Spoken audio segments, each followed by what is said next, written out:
신명기 10장. 우리 다 같이 신명기 10장 12절에서 19절 교독하시겠습니다. 제가 먼저 교독할게요. 이스라엘아, 내 하나님 여호와께서 내게 요구하시는 것이 무엇이냐? 곧 내 하나님 여호와를 경외하여 그의 모든 도를 행하고 그를 사랑하며 마음을 다하고 뜻을 다하여 내 하나님 여호와를 섬기고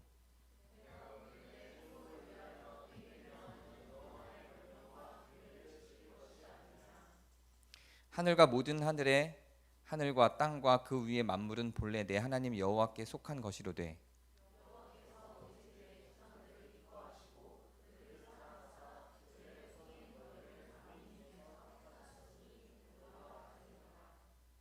그러므로 너희는 마음에 할례를 행하고 다시는 목을 곧게 하지 말라.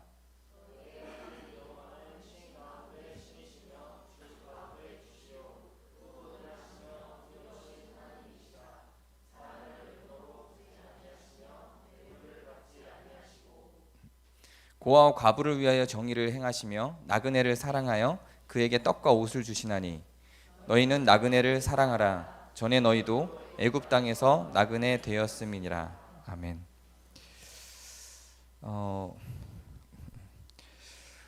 이제 행복에 대한 설교로는 네 번째가 됩니다.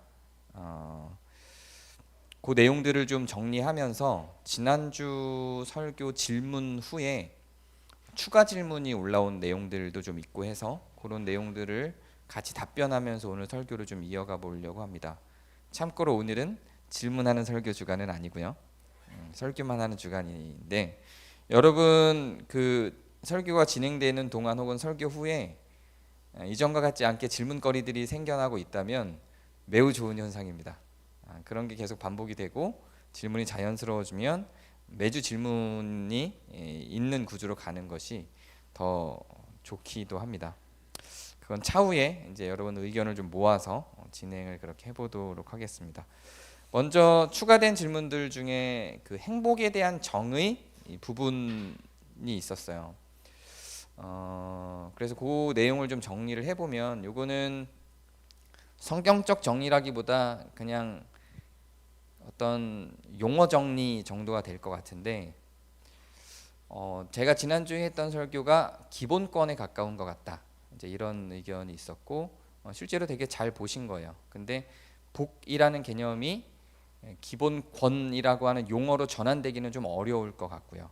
그래서 그 왜 행복이 기본권처럼 들리는지를 좀 이 용어 정리를 하다 보면 이해가 되실 건데 제가 이 행복에 대한 그 설교의 두 번째 설교가 복이었죠.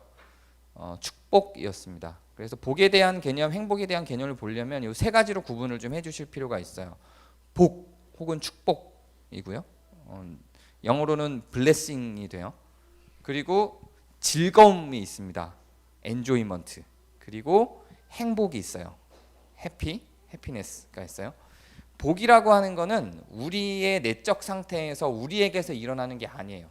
하나님께서 우리에게 무엇인가를 주시는 겁니다. 그래서 복을 받았다라고 하는 건 복 받았다라는 얘기를 듣는 순간 돈이 떠오르신다면 그건 너무 자본주의에 찌든 결과물이고요.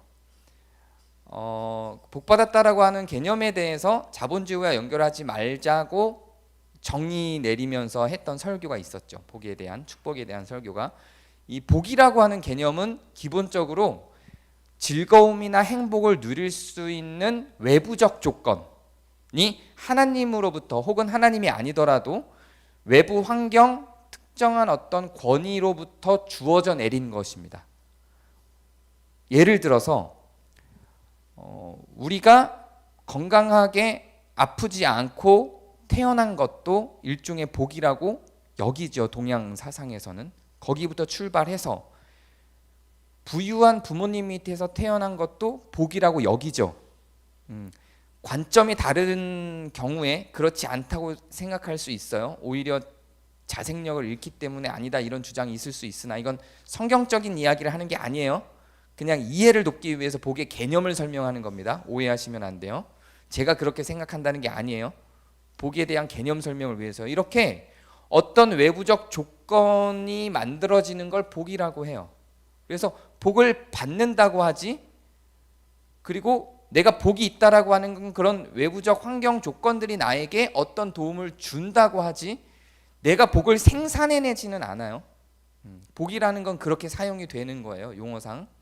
성경도 그렇게 계속 이야기를 합니다. 성경에서 복을 주고 복을 받고라고 하는 용어들이 쓰이는 건 내가 자력으로 뭔가를 한다는 게 아니라 외부적 조건으로 그렇게 주어진다는 의미예요. 대체로 성경에서는 하나님으로부터 오는 조건들을 이야기하죠. 그래서 복은 우리가 구할 수 있으나 우리가 생산해서 만들어내기는 어려워요. 거기에서 생산해서 만들어내서 우리가 실질적으로 우리의 내적 상태로 기쁨을 누리는 것, 이건 즐거움이에요. 성경에 행복이라고 써 있는 거에 해피네스로 써 있는 데도 있지만 엔조이먼트로 써 있는 데도 있어요. 그러니까 즐거움을 행복이라고 번역해 놓는 것들도 종종 있습니다, 성경에. 그래서 그냥 즐거움은 우리가 받은 복 안에서 누리는 우리의 순간적인 기쁨들입니다. 그리고 그것이 지속적으로 우리의 일상으로 들어와 있을 때 그걸 행복이라고 이야기를 해요. 구분이 좀 되시겠죠? 그래서 지속적으로 우리가 일반적으로 누리고 살아갈 수 있는 지속성과 관련되어 있는 용어를 행복이라고 하기 때문에 그 이야기를 들었을 때 이게 뭐야 기본권 아니야? 이렇게 생각할 수 있죠. 여기에서 기본권이라고 하는 게 행복이 아니라 행복을 설명했는데 기본권이라고 하는 것으로 연결돼서 생각되어져 왔다면 사회학, 정치학 이런 것들에 관심이 있어서 접촉하고 살아가는 용어들이 아마 기본권이라고 하는 개념이 많이 접촉되는 사람일 거고요. 일반적으로는 기본권보다는 행복이란 용어가 더 일상적이고 자연스럽기는 해요. 행복 추구권이라고 하는 것들도 우리에게 있어요. 실제로 법 속에도. 그게 우리가 즐거움을 유지할 수 있는 권한을 의미하는 거예요. 그래서 그 행복, 즉 일상적으로 유지할 수 있는 어떤 그 행복을 누리고 살 수 있는 권한을 법적으로 어느 정도 수준까지 보장한다는 의미인 거죠. 그래서 행복을 이야기할 때 유지될 수 있는 기쁨을 얘기하다 보니 기본권처럼 느껴질 수 있습니다. 잘 통찰하신 거고 좋은 통찰이었다고 생각을 해요. 그런데 그 행복은 그러면 우리가 정의 내릴 때 행복은 기본적으로 먹고 자고 마시고 하면서 살 수 있는 그거를 하나님의 법칙 안에서 하나님과 그리고 아내라고 상정 지어져 있는 사랑하는 사람들과 누리는 이런 삶이라고 행복을 정의했는데 모든 사람이 그렇지 않을 수 있잖아요. 사람마다 행복에 대한 종류가 다를 수 있잖아요. 네, 물론 그럴 수 있다고 제가 답변을 했는데 그 뒤에 다른 어떤 질문들 속에선 예를 들면 그렇게 매일매일 일상적으로 살아가는 것 말고 나 혼자 여행 떠나는 게 좋을 수도 있잖아요. 이런 거는 행복이 아니라 뭐라고요? 즐거움. 네. 일상에서 늘상 누리는 게 아니라 순간적으로 누릴 수 있는 기쁨의 영역, 즐거움의 영역이에요. 이거는 행복감을 느낄 수는 있으나 그걸 우리가 행복감이라고 표현할 수 있으나 행복이라고 정의 내리는 건 아니에요. 이 차이도 좀 정리가 되고 이해가 되시겠죠. 또 이런 질문들도 있었어요. 오늘 주제하고도 다 연결되는 질문들이어서 충분히 답변을 하는 게 좋을 것 같아요. 행복이라고 하는 걸 그렇게 먹고 자고 누리고 가족과 함께 하는 것 이것만으로 하면 너무 행복이 물질적이지 않냐. 행복이라고 하는 건 정신적인 영역에서 가능하지 않을까. 내 아내가 없고 사랑을 누릴 수 있는 사람이 없고 먹고 마실 게 없어도 나는 돌을 닦으며 정신적인 영역 안에서 온전히 신앙적으로 하나님과만 교류하며 행복을 누릴 수 있는데 내 행복은 거짓된 것인가? 라고 질문이 있을 수 있죠. 실제로 있었던 질문이기도 하고요. 자, 맞아요. 그것도 충분히 행복이 될 수 있고 행복이에요. 근데 여기에 정신적인 영역 가운데에서만 누리는 것만으로 치중을 한다면 그 행복을 우리가 정의 내릴 때 하나님과 더불어 가족 혹은 사랑하는 사람, 교류할 수 있는 친구들과 더불어 먹고 마시는 것 속에는 물질적인 개념만 있는 건 아니에요. 그런 개념만 있는 게 아니고 그 안에 정신적인 영역이 분명히 있는 겁니다. 사람들과의 교류와 하나님과의 교류와 이 가운데 분명히 정신적인 영역들이 있어요. 근데 그것만, 정신적인 영역만을 취한다고 가정할 때, 그럼 하나님은 왜 이 세상을 물질로 창조하셨을까요? 우리는 나중에 천국에 갈 때 정신 세계만 있지 않아요. 물질 세계가 있습니다. 천국에서는 먹고 마시는 일들이 있어요.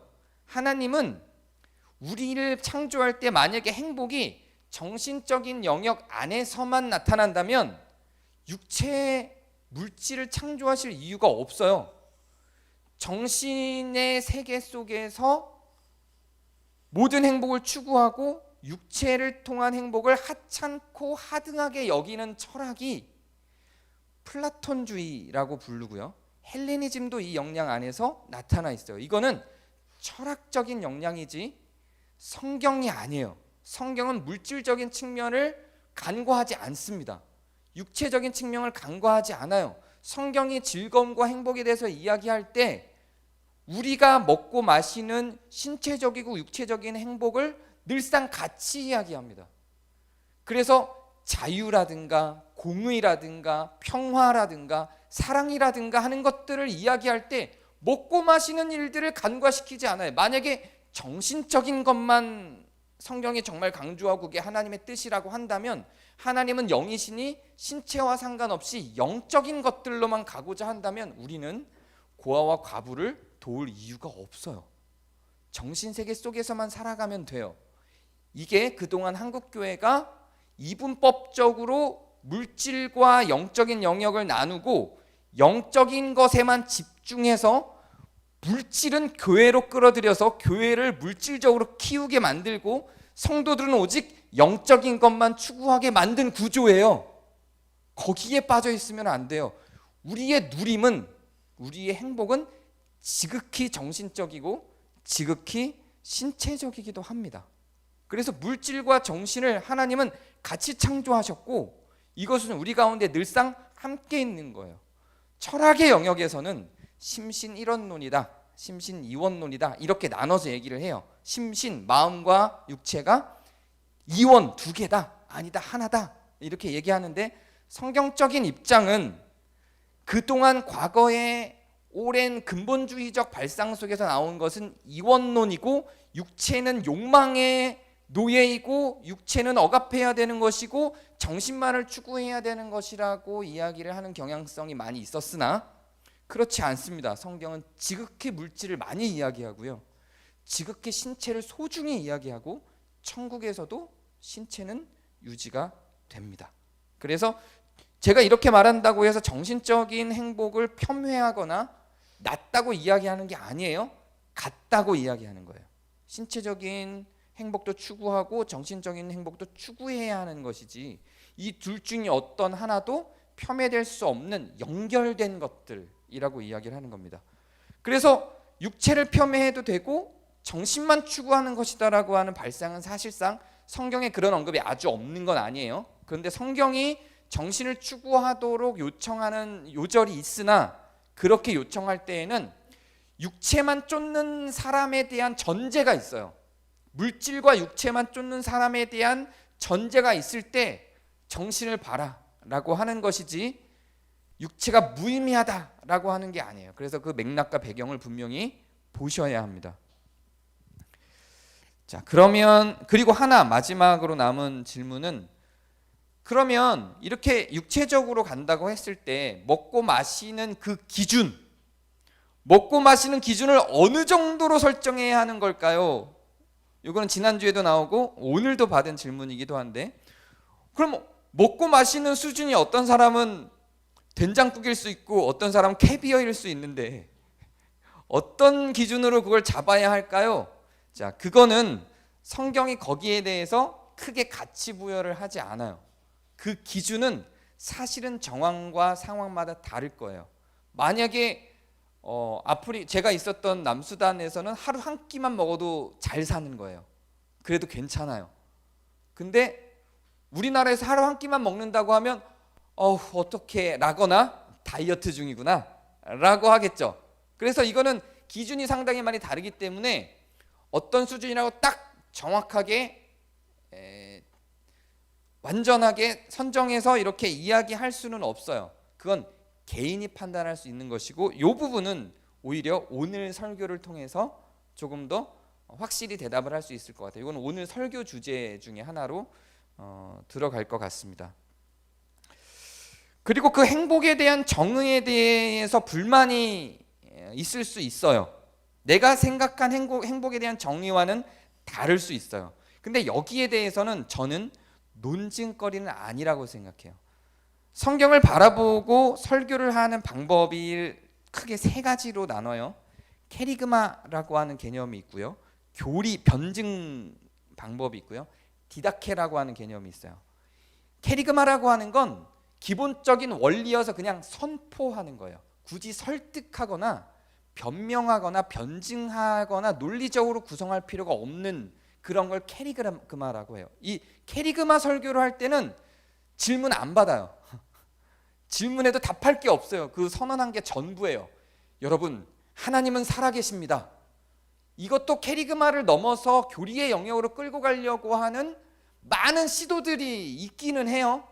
그래서 신존재 증명이라고 하는 걸 합니다. 근데 이 신존재 증명을 하면 할수록, 뭐 예를 들면 대표적인 신존재 증명 중에 하나가, 우리가 신이 없다고 가정을 했을 때 이 태초에 무엇이 있었냐? 그러면 빅뱅 이론에 의하면 온 우주에 지구도 없을 때 온 우주에 가스가 가득했다. 그럼 그 가스는 어디서 나왔냐? 그럼 우주 자체는 어디서 나왔냐? 이걸 계속 추론하다 보면 저 궁극적인 모든 것의 제1원자, 이건 있을 거 아니야. 이게 신이다. 이런 게 이제 일종의 신 존재 증명 중에 하나거든요. 근데 성경적인 방식으로 이런 존재 증명은 하지 않아요. 성경에서는 나는 나다 이래요. 이게 캐리그마예요. 이거는 뭐 이걸 선언하고 시작하는 거예요. 그냥 하나님은 하나님이야. 그래서 하나님 어떻게 생겨나셨나요? 그분 스스로 계셨어. 끝. 더 이상 없어. 이런 걸 캐리그마라고 해요. 그래서 뭔가 증명할 수 없이 그냥 선언하는 건데, 이 성경이 갖고 있는 행복에 대한 개념은 일종의 증명거리가 아니라 캐리그마예요. 이 선언에서 시작을 해요. 왜 그런지도 오늘 설교와 연결이 돼서 이따가 설명을 드릴게요. 그리고 나서 교리는, 저는 이제 캐리그마적인 설교를 잘 안 하죠, 제가. 왜냐하면 저는 막 증명하고 싶어하고 막 교리적으로 논리적으로 막 구성하고 싶어해서 잘 안 해요, 캐리그마 설교를. 근데 캐리그마 설교를 잘 하시는 분들은 그 캐리그마 설교가 굉장히 많은 카타르시스를 주기도 하고, 그게 우리 신앙에 도움이 많이 되기도 해요. 이겁니다 여러분, 끝! 이렇게 가는 것도 나쁜 설교가 아니라 중요하고 좋은 설교예요. 제가 이걸 잘 못할 뿐이지. 그 다음에 많이 성경이 갖고 있는 게 주로 바울이 많이 했던 교리를 변증하는 설교. 그 다음에 나오는 게 이제 디다케 개념의 설교들입니다. 어떻게 우리가 그러면 살아가야 할 것인가, 이런 캐리그마와 교리의 방법론을 토대로 우리가 어떻게 살아가야 할지에 대해서 이야기하는 게 이제 디다케입니다. 그러니까 이런 캐리그마적인 것에 대해서 제가 잘 안 하다 보니까 이런 내용들이 나오면 사실 우리 교인들은 좀 당황할 수도 있고 질문이 더 많아질 수 있는데, 네, 성경은 행복을 이렇게 봐요. 여기에서 증명을 한다면 이제 성경적 증명이 아니라 우리의 삶을 통해서 증명을 해야 돼요. 그것도 오늘 설교랑 조금 이어지는 영역이 있습니다. 자, 이제 오늘의 주제로 넘어가는데, 네, 충분히 가능해요.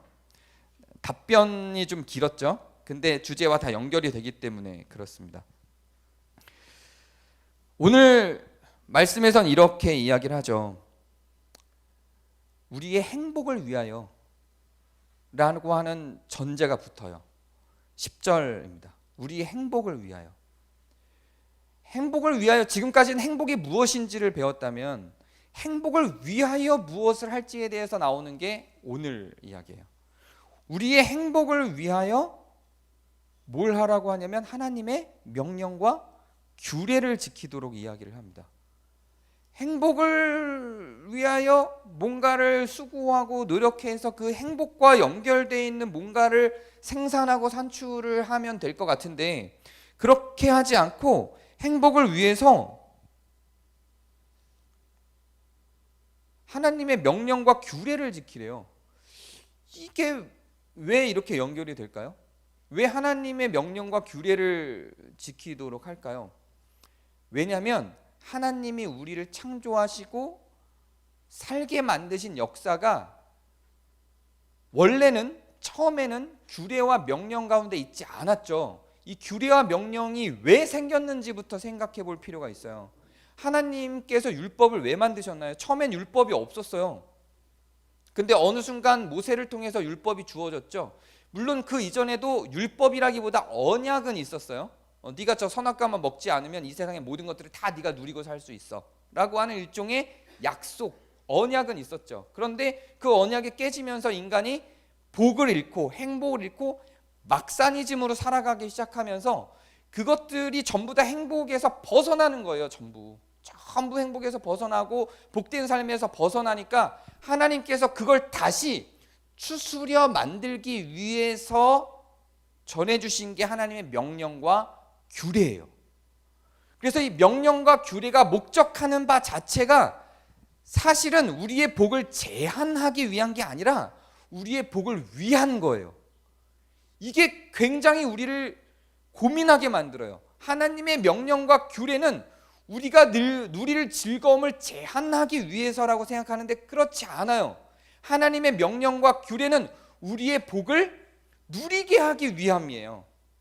왜 그런가 하냐면 하나님의 규례 중에 아주 직관적으로 우리한테 당연히 동의할 수 있는 게 뭐냐면 살인하지 말라와 같은 거겠죠. 이 살인하지 말라를 보면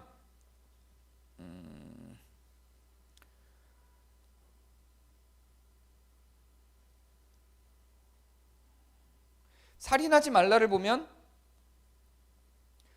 그러니까 살인을 하면 누가 피해를 입는 거죠? 살인을 한 사람이 피해를 입는 게 아니죠. 살인을 당한 사람이 피해를 입는 거죠. 그러면 이건 누구를 위한 법일 것 같아요? 살인하지 말라가? 살인을 당하는 사람을 위한 법이겠죠. 근데 과연 그럴까요?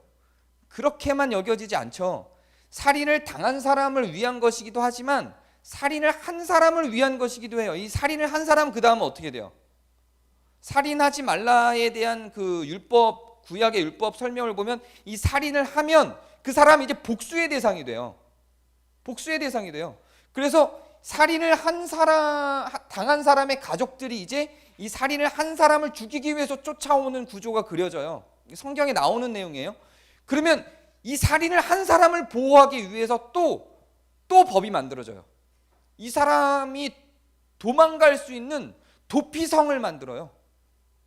법은 계속 이렇게 그 사람들을 보호하고 피해를 입지 않고 그 행복을 유지하고 누릴 수 있도록 할 수 있는 구조를 만들려고 만든 거예요.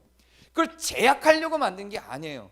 거짓말을 하고 남의 것을 탐내서 남의 것을 가져서 빼앗아 먹으면 내가 행복할 것 같은데 그걸 하지 말라 그래요. 그럼 내 행복을 제약하는 것 같으나 그 빼앗긴 사람을 위해서도이긴 하지만 그걸 뺏는 사람을 위해서도 그걸 못하게 만드는 거예요. 그래서 이 율법적 구조 자체가 명령과 규례들 자체가 사실상 복을 유지하게 만들기 위한 것이고 행복이 유지되게 만들기 위한 것이지 그것을 제재하려고 하는 게 아니에요. 근데 만약에 이 율법 규조, 명령과 규례가 내 행복을 제재하려고 느낀다면 그때부터는 고민해야 돼요. 이 율법과 규례가 내 행복을 제재하고 있어. 이 율법과 규례가 내 행복을 막아서고 있어 라고 한다면 그때 뭘 떠올려야 되면 이거는 행복이 아니라 탐욕이구나. 이때부터는 욕망이구나 라고 생각을 하시는 거예요. 그래서 오히려 명령과 규례 안에 있을 때 행복이 유지가 돼요. 그걸 벗어나는 순간 사실은 행복을 떠나는 거예요. 하나의 즐거움, 아까 제가 복과 즐거움과 행복을 구분했죠. 하나의 즐거움, 이 즐거움이 과대하게 커졌을 때 이걸 추구하고 싶어하는 마음이 생기는 게 자연스럽죠. 사람들에게 뭐 극단적으로 대표적인 게 일종의 도박 같은 거, 이 거대한 뭐 마약 이런 거, 이 거대한 어떤 기쁨을 추구하기 위해서 행복을 포기하려고 하는 행동들을 제재하는 거예요. 그래서 기본권처럼 느껴질 수 있으나 이게 사실이에요. 그리고 이걸 넘어섰을 때는 내가 규례와 명령을 넘어서서 이 행복을 추구했을 때 나에게도 피해가 오지만 결국은 이 행복 규례와 명령을 넘어선 그 이후에 내가 이 규례와 명령을 넘어선 피해 대상이 반드시 존재해요. 그래서 이 양쪽 측면을 다 보호하기 위해서 행복을 온전히 모든 사람이 함께 누리게 만들기 위해서 명령과 규례가 존재하는 거예요. 자, 그런데 우리 다시 지난주 설교로 좀 돌아가 볼게요. 아니, 내가 내 거를 먹고 마시는데, 내 가족과 함께 내 거를 먹고 마시는데 그게 왜 제재받을 일이고 그게 왜 다른 사람들에게 피해를 줄까? 이런 고민이 들 수밖에 없겠죠. 근데 주는 시점이 나타납니다. 2월 27일 자선에 관한 인생은 무엇인가 부분을 혹시 읽어보셨나요? 2월 27일 자선에 관한 그 부분에서 이런 내용이 기억이 나시나요? 부자들은 자기들이 누리고 있는 것이 다른 사람으로부터 빼앗아 온 것이라는 걸 모른다. 기억나시나요? 부자들은 자기가 누리고 있는 것이 다른 사람으로부터 빼앗아 온 것이라는 것을 모른다. 사람은 명령과 규례를 넘어섰을 때 그것이 빼앗아 온 것이라는 걸 모른 채로 성경이 규지하고 있는 명령과 규례가 굉장히 과도해 보일 때가 많아요. 지금 우리가 살아가는 한국의 법에 비해서. 근데 왜 그게 과도해 보이냐면 그 성경이 제안하고 있는 명령과 규례가 왜 과도해 보이냐면 우리가 기본적으로 지금 살고 있는 자본주의 상에서, 꼭 자본주의가 아니더라도 모든 시대 속에서 우리가 갖고 있는 그 생각들이 누군가의 것을 빼앗는 구조로 나오고 있다는 걸 모르는 거예요. 죄책감이 없어요. 그래서 예를 들어서 나한테 400채의 집이 있다고 가정해봐요. 우리나라에 50명이 400채 이상의 집을 갖고 있다고 해요. 나한테 400채 이상의 집이 있다고 생각해봐요. 근데 나는 그걸 정당하게 벌었어요. 그 400채의 집을. 근데 아주 단순하고 단조롭게 생각하면 내가 그 400채의 집을 가짐으로 인해서 누군가는 집을 못 가져요. 그런 개념인 거예요. 왜 3채 이상의 집을 가졌을 때 세 번째 집부터는 과도한 세금을 매기는 법을 만들었는지 과거에 노무현 정권 때 왜 그랬는지 이런 토대가 있는 거예요. 이런 토대가. 사실은 성경적인 토대에서 나온 발상들이에요. 이런 법안들을 유지하고 있는 유럽에 있는 나라들이 있어요. 왜 그러냐면 누군가는 나는 정당한 합법적인 테두리 안에서 돈을 벌어서 수많은 부를 가졌어요. 근데 이건 내가 번 돈이기 때문에 내가 합법적인 테두리 안에서 국가가 허락하는 테두리 안에서 이 많은 돈을 벌었기 때문에 온전히 내 것이고 나는 이것을 누구를 사랑하거나 베푸는 데 쓸 필요가 없다라고 하는 생각을 갖고 있다면 자본주의자일 수는 있으나 최소한 성도는 아닌 거예요. 성경적인 관점 안에서는 그 사람은 누군가 남의 것을 빼앗은 거예요. 자기가 뺏으려고 하는 나쁜 마음을 먹지 않았어요. 정신적인 영역 안에서 내가 실제로 감정적으로 내 안에서 악한 마음을 품고 빼앗은 건 아니에요. 근데 제도가, 구조가 그런 구조를 만들어놨어요. 능력 있는 사람이 능력 없는 사람에게 돌아갈 수 있는 것들을 가져올 수 있는 구조를 만들어놨어요. 이게 뭔지 이해가 안 될 수 있어요. 왜냐하면 우리는 너무 어릴 때부터 자본주의에 물든 가치관을 갖고 있기 때문에. 근데 성경의 눈으로 다시 돌아가 보면 그건 누군가의 것이었어요. 원래는 하나님은 다 모든 사람들이 그걸 누리도록 만들어놨다고요. 성경이 이런 말을 볼 때, 이런 관점들을 성경을 통해서 볼 때 성경이 하는 말을 이해하지 못하는 이유가 뭐냐면 우리가 살아가는 시대가 갖고 있는 법과 사상과 제도와 체제가 성경에 쓰였을 당시의 법과 제도와 하나님의 의도와 많이 다르기 때문에 그래요. 우리는 내가 정당한 방법으로만 벌었다면, 타당한 방법으로만 벌었다면, 범죄하지 않고 벌었다면 그게 얼마가 됐든 그건 죄가 아니고 남의 행복을 빼앗은 게 아니야라고 하는 기본적인 전제가 있죠.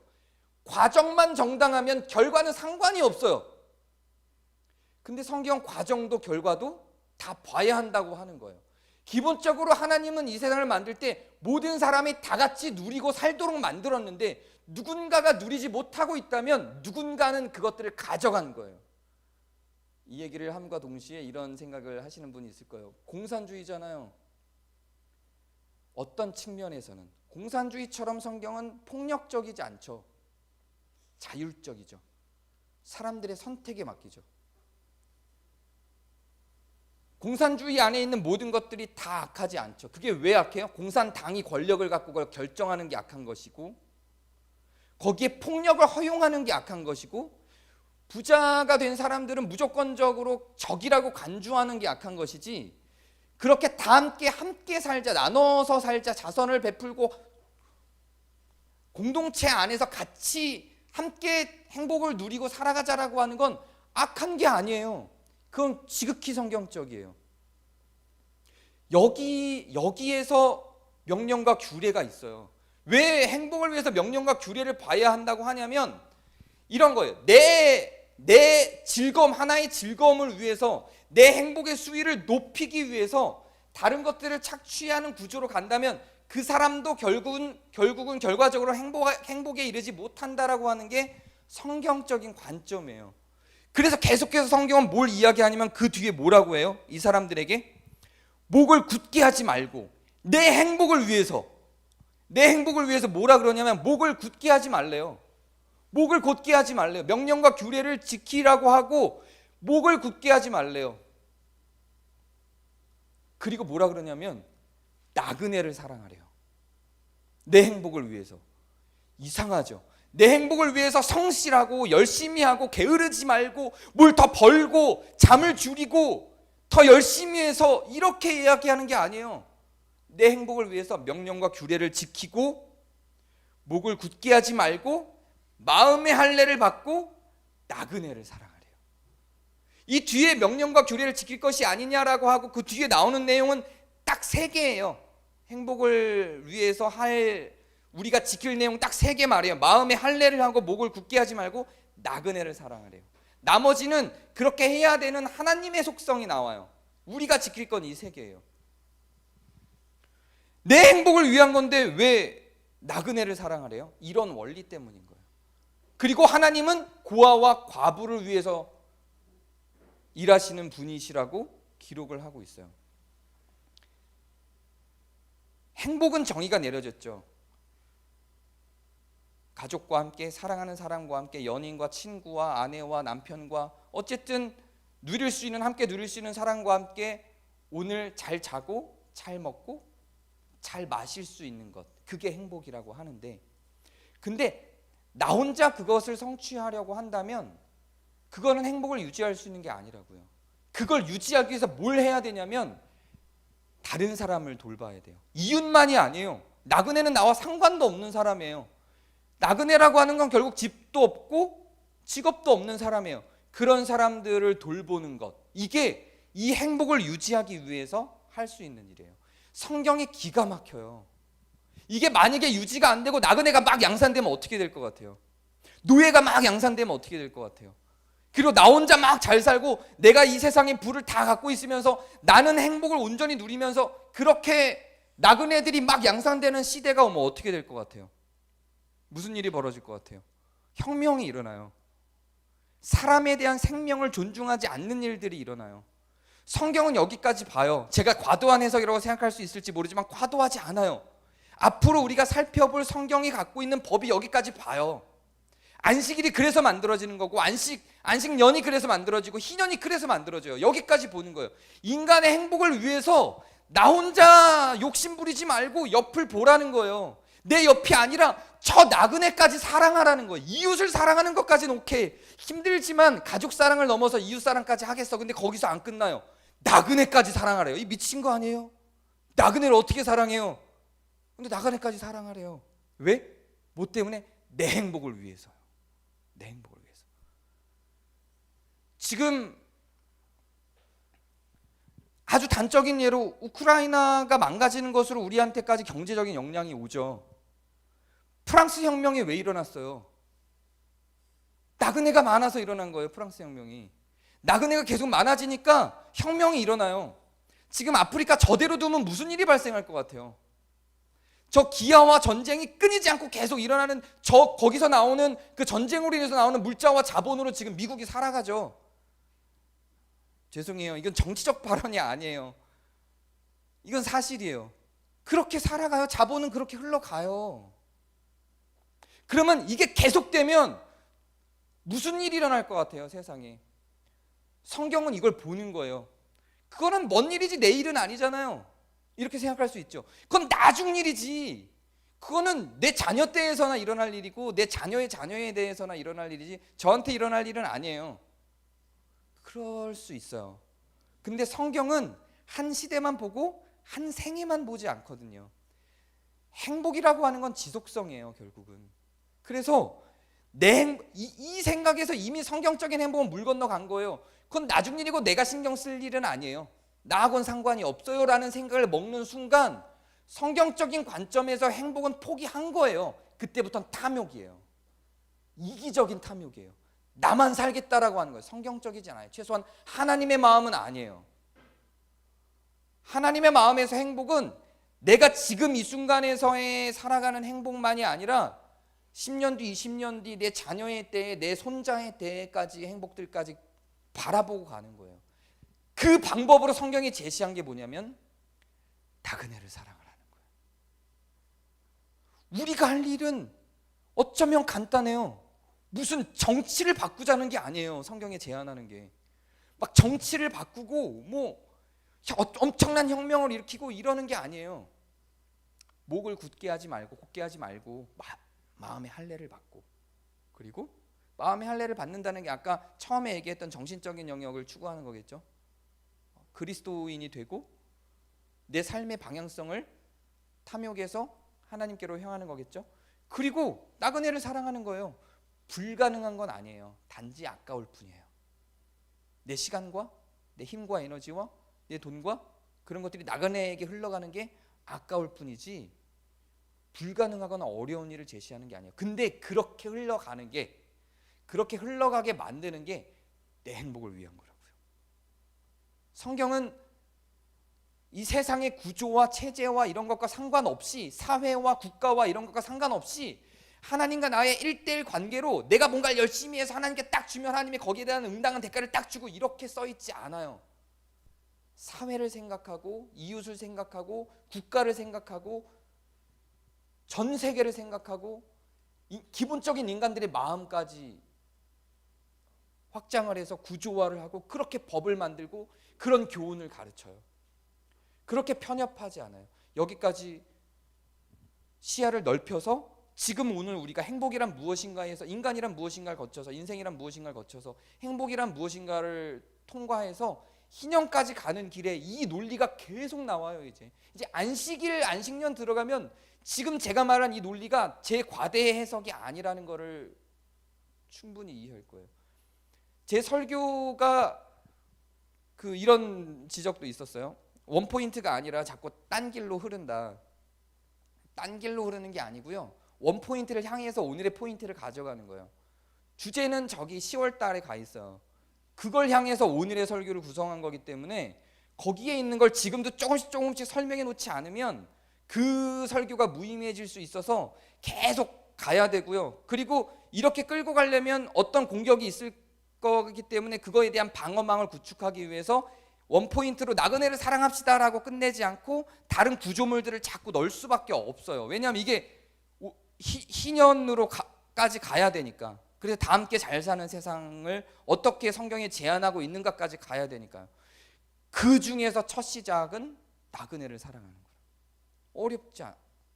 어렵다면 어렵고 하려고 마음만 먹는다면 할 수 있는 그런 일들을 우리가 시작한다는 거예요. 기독교인들이 교회를 키우는 데 쓰는 게 아니라 이렇게 나그네를 사랑하는 데 쓰는 거라고 이야기를 하는 겁니다. 예수님은 성전을 건축하고 베드로 성전을 거대하게 짓기 위해서 우리를 위해 돌아가시지 않았습니다 라고 루터가 설교했어요. 루터가 지금 이 시대에 동일하게 다시 필요한 설교라고 생각합니다. 예수님은 여러분이 나그네를 사랑할 수 있는 사람이 되게 하기 위해 돌아가신 겁니다. 제가 기도하겠습니다. 은혜 하나님, 우리 가운데 주님이 주신 명령과 규례가 우리의 행복을 위한 것임을, 그래서 우리의 행복을 위해서 명령과 규례를 주셨음을 감사합니다. 주님께서 주신 우리의 행복을 위한 이 명령과 규례를 우리가 가벼이 여기지 아니하고 잘 지켜내게 하시고, 또 저 낯선 사람들, 나그네들까지 사랑할 수 있는 마음을 품어 본 적 없고 만난 적 없다 할지라도 우리의 도움과 우리의 관심과 우리의 사랑이 필요한 곳을 향해 마음을 줄 수 있는 여유가 우리 마음 가운데 있게 하여 주시옵소서. 예수 그리스도의 이름으로 기도합니다.